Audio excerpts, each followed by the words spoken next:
Atensyon sa mga Christmas carolers o manay-gunay.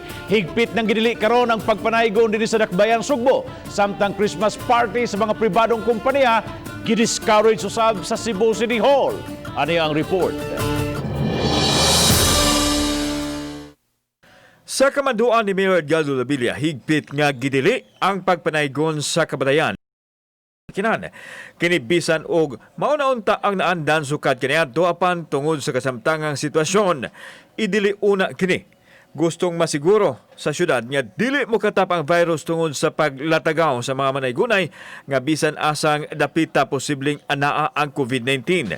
Ang musupak sa mando magatubang og silot. Hinaot nga masabtan sa atong mga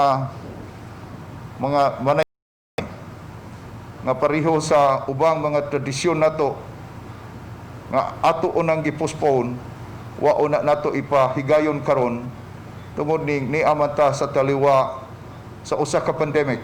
Samtang panawagan sa mayor sa tanang pribadong establishmento sa syudad nga dili lang una magpahigayon og Christmas party. Kinitungod kay dili malikayan ang mass gathering panahon sa party. Hinuon ang nara sa kumpanya kung mohimo og party apan kung masakpan nga adunay mass gathering siguradong manubag kini base sa gipatuman nga health protocol sa kagamhanan. Kasunan usab kini sa Department of Health.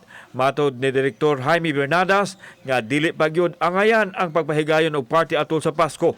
Kinitungod kay anaa paghihapon ang dakong hulga sa coronavirus. Kay mahisgot og party, mas gathering man gyud kasagaran, wa may party nga mag-inusara.